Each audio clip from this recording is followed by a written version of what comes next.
Hello বন্ধুরা, Bengal flavours চ্যানেলে আপনাদের সবাইকে স্বাগত। আজকে একটা খুব সিম্পল রেসিপি নিয়ে চলে এসেছি, চাউমিন, এগ চাউমিন। তবে এটা মা বানাতো সাদা সাদা। টিফিনে আমি যখন স্কুলে পড়তাম টিফিনে এটা দিত, তো এটা খেতে খুবই ভালো লাগতো। তো ভাবলাম আপনাদের সাথে শেয়ার করা যেতে পারে। তো দেখুন, আলু দিয়ে এই চাউমিনটা করে। মোটামুটি সবার মায়েরা এরকমই করে টিফিনে দেওয়ার জন্য বাচ্চাদের। প্রথমে আলুগুলোকে ভেজে নেওয়া হচ্ছে। আলুর মধ্যে অল্প একটু লবণ দেব, যেহেতু সাদা তাই এর মধ্যে হলুদ দেব না। আমার মা করতো চাউমিন সাদা সাদা, কিন্তু আমার বাবা আমার জন্য চাউমিন করতে আবার হলুদ দিয়ে। তো দেখা যাক, সেটা কোনো দিন আর একদিন আমি শেয়ার করব। তো আলু ভাজা হয়ে যাওয়ার পরে এর মধ্যে দিয়ে দেবো গাজর আর ক্যাপসিকাম। যেহেতু গাজর আর ক্যাপসিকামটা একটু হালকা ভাজবো, তাই আমি পরে এটা দিয়েছি। এর মধ্যেও দিয়ে দেবো অল্প একটু লবণ, দিয়ে এটাকেও খুব ভালোভাবে ভেজে নেব।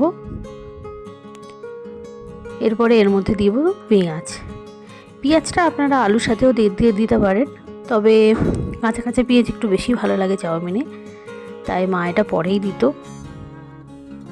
দেখুন, হালকা করে পেঁয়াজটা ভাজার পরে এবারে মাঝখানটা এইভাবে একটু ভাগ করে নিত, দিয়ে এর মধ্যেই ডিম দিয়ে ভেজে নিত। কিন্তু আমি যখন করি তখন ওইভাবে ঠিকঠাক করতে পারি না। তো দেখুন, আমি চেষ্টা করেছি মার মতো করার। অল্প একটু তেল দিয়ে এর মধ্যে দিয়ে দেবো একটা ডিম, দিয়ে দেবো অল্প একটু লবণ। তারপরে 1-1.5 মিনিট মতো একটু অপেক্ষা করবো যাতে নিচটা একটু ভাজা ভাজা হয়ে যায়। তারপরে এইভাবে খুন্তি দিয়ে ভালোভাবে নেড়ে পুরোটার সাথে মিশিয়ে নেব। নিয়ে সবার সাথে 2 থেকে 3 মিনিট মতো হালকা ভেজে নেব।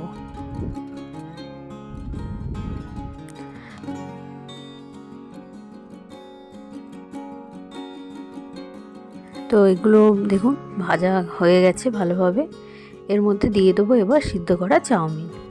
আমি চাউমিনে অল্প একটু লবণ আর অল্প একটু তেল দিয়ে সিদ্ধ করে রেখেছি।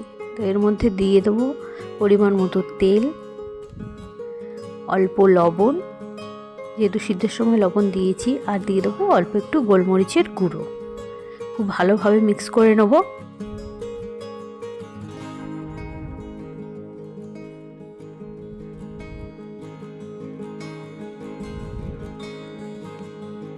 মিক্স করে নেওয়ার পরে 3-4 মিনিট ভেজে নেব মিডিয়াম আঁচে। তাহলে আমাদের এগ চাউমিন একদম রেডি হয়ে যাবে। তো এটা একদম সাদা সাদা দেখতে, কারণ মা সয়া সস ব্যবহার করতেন না, সেই জন্য এর কালারও আসতো না। তবে এটা খেতে কিন্তু দারুণ লাগতো। তো আমাদের এগ চাউমিন রেডি, মায়ের হাতের এগ চাউমিন।